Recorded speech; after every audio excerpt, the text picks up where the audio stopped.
Salut, c'est Nico. Aujourd'hui, on se retrouve pour parler des rêves lucides. Donc, c'est un sujet extrêmement intéressant puisque j'ai eu l'occasion d'en faire beaucoup dans ma vie et surtout, j'ai appris à en faire. C'est-à-dire, que c'était pas inné. J'ai eu un processus pour apprendre à en faire et je suis là aussi pour t'expliquer comment faire des rêves lucides.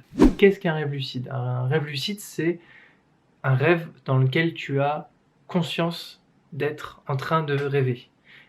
Tu te rends compte que tu rêves et ça, c'est la définition d'un rêve lucide. Tu peux, dans ce rêve lucide, aller jusqu'à contrôler des actions, contrôler tes actions, contrôler l'environnement qui t'entoure. Alors, le sommeil, il se divise en 3 phases majeures. La première, c'est le sommeil lent léger, c'est dans lequel le rythme cardiaque diminue, la température diminue, le corps se calme.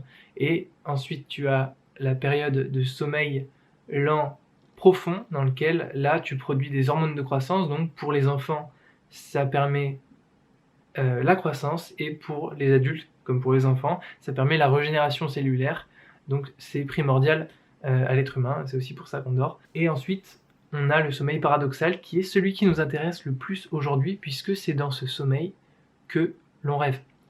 C'est aussi dans ce sommeil que l'on peut potentiellement alors faire des rêves lucides. Alors comment moi j'ai fait mes premiers rêves lucides, comment j'ai pu m'entraîner à en faire, etc. Pourquoi? Il faut savoir que quand j'étais petit, je faisais beaucoup de cauchemars qui me faisaient vraiment peur. Et j'ai voulu, enfin je devais finalement, les sortir de ces cauchemars. Donc c'était mon premier objectif. Et j'ai remarqué que dans les cauchemars que je faisais, il y avait des choses qui étaient récurrentes, c'est-à-dire les mêmes monstres, les mêmes créatures. Je voyais tout le temps E.T., un film qui m'a traumatisé quand j'étais petit. Je le voyais tout le temps. Je voyais tout le temps, par exemple, une poussette. C'est débile, mais c'est comme ça, c'est des éléments en fait. Et à force de savoir mes cauchemars, de m'en rappeler finalement, quand j'étais dans le cauchemar, je me rappelais que j'ai déjà fait un cauchemar d'E.T. et peut-être du coup que je suis dans un cauchemar, non? Et à force de faire ça, je suis devenu conscient que j'étais en train de rêver, donc c'était en soi un cauchemar lucide. Sauf que là, ce que je faisais, c'était je fermais les yeux très fort, je les rouvrais, hop, je me réveillais dans mon lit, retour à la réalité, donc très efficace, hein. À l'époque, j'étais très content de ça. Maintenant, j'ai voulu aller un peu plus loin et c'est là que c'est devenu très intéressant puisque j'ai commencé à vouloir contrôler un petit peu ce cauchemar, c'est-à-dire de contrôler certaines de mes actions. Donc, et c'est là toute l'importance et l'intérêt des rêves lucides qui ont été pour moi, puisque j'ai arrêté de faire des cauchemars à partir du moment où j'ai affronté mes peurs avec ma conscience. D'accord? Tu me suis? Et c'est-à-dire que je suis allé voir E.T. dans sa poussette. Ouais. Et c'était un rêve assez important puisque c'était le rêve qui m'a fait arrêter de faire des cauchemars, ce qui est assez impressionnant. Et je suis allé le voir et finalement il me faisait plus peur dans sa poussette. C'était fini. J'ai plus fait de cauchemars de ça. Mais je vais parler vraiment en détail de maîtriser ces cauchemars dans une autre vidéo puisque c'est un sujet vraiment très vaste et très intéressant. Et j'ai mis beaucoup de temps, mine de rien, à arriver là. Donc, on fera une autre vidéo. Alors, j'ai décidé d'extrapoler mon éveil dans les cauchemars et de provoquer des rêves lucides, pas des cauchemars lucides, des rêves lucides c'est quand même mieux. Et dans ces rêves, j'ai pu faire toutes sortes de choses, donc j'ai pu voler, par exemple ça a été voler au-dessus de mon jardin, atterrir sur le toit, puis revoler, voir un peu dans le jardin des voisins, etc. C'était fun. Pouvoir respirer sous l'eau, avoir des super pouvoirs quand j'ai déjà été Harry Potter, oui c'est vrai. Et par exemple je pouvais choisir mes sorts, non pas faire un rêve classique, mais j'avais vraiment le contrôle des sorts. Et ça peut s'étendre vraiment, on peut faire des rêves sur tout, ça peut aller même jusqu'à des rêves à connotation sexuelle. Et là aussi c'est intéressant. Alors comment faire ces rêves? Comment faire ces rêves lucides?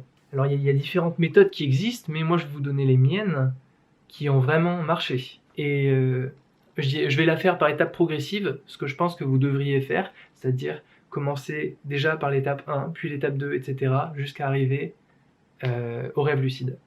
Étape 1 pour moi, c'est de provoquer ses rêves, c'est-à-dire que tout le monde ne rêve pas non plus. En général, Je crois que tout le monde rêve, mais on a du mal à se souvenir de ses rêves surtout. Mais bon, je vous conseille, avant de vous endormir, de penser à quel rêve vous allez faire. Si vous partez sur, j'en sais rien, être dans l'univers d'Indiana Jones, pensez vraiment, je vais rêver de l'univers d'Indiana Jones, je vais rêver de l'univers d'Indiana Jones. Vous répétez ça, vous imaginez la scène un petit peu, et puis voilà. Mais ça marche vraiment, j'ai fait beaucoup de rêves que j'avais voulu la veille. Donc c'est une technique qui marche. La deuxième chose, très importante aussi, même primordiale, c'est de noter ses rêves.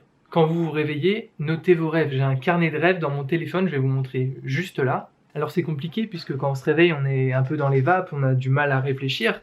Mais ce que je vous conseille, c'est quand même, prenez votre courage à deux mains, allez, réveillez-vous, tant pis. On y va direct. Faut carburer, hein. Dès que vous vous réveillez, c'est pas le temps de roupiller. Vous prenez tout de suite votre téléphone. Soit, je vous conseille, mettez l'audio. Vous enregistrez votre audio. C'est beaucoup plus simple que d'écrire comme ça. Ou vous mettez le lecteur vocal qui retranscrit en texte. Bon, c'est une autre alternative. Mais bref, vous aurez une liste conséquente de rêves que vous aurez fait. Vous pourrez les relire, c'est hyper drôle. Vraiment, il y en a, c'est totalement what the fuck. Et surtout, ça va vous permettre de comprendre le mécanisme de vos rêves. Ce qui arrive à la troisième étape, puisque on veut apprendre à être conscient de ses rêves. Et en comprenant le mécanisme de ses rêves, on peut en devenir conscient. C'est-à-dire, nos rêves se construisent souvent de la même manière. On a les mêmes personnages, les mêmes lieux, les trois quarts des rêves, la moitié des rêves que j'ai fait, c'était soit chez mes parents ou chez mes grands-parents. Et il y a par exemple, quand je faisais mes cauchemars, c'était tout le temps E.T., tout le temps. Et c'est ça et en sachant qu'il y avait le même personnage, je venais avoir des réflexions dans mes rêves, me dire, est-ce que je serais pas en train de rêver parce que je l'ai déjà vu, je m'en souviens, je l'ai déjà vu dans un rêve. Pourquoi je m'en souviens? Parce que je me suis levé le cul rapidement sur mon téléphone pour écrire mon rêve ou mon cauchemar. Donc c'est important de le noter, parce que comme ça, vous vous en rappellerez. Ce sera un souvenir de votre rêve. Il y a une autre méthode qui existe aussi, c'est dans la réalité d'avoir des habitudes qu'on refait dans nos rêves. Autrement dit, vous avez tous vu le film Inception, c'est une toupie qui tourne, et si il est dans la réalité, la toupie tombe parce qu'il y a les lois de la physique, et s'il est dans son rêve, la toupie continue à tourner, puisque les lois de la physique n'ont pas forcément lieu. C'est un exemple. C'est con, c'est un peu con, c'est juste un objet, mais mine de rien, ça marche. Ce qui m'est déjà arrivé, par expérience, c'était de regarder mes mains. Je les regardais, je les avais vues une fois dans un rêve, elles avaient l'air de rien, c'était bizarre, elles étaient difformes. Et là, je me suis rendu compte que j'étais dans un rêve lucide, et j'ai pu m'amuser un petit peu. Et alors là, c'est le plus compliqué.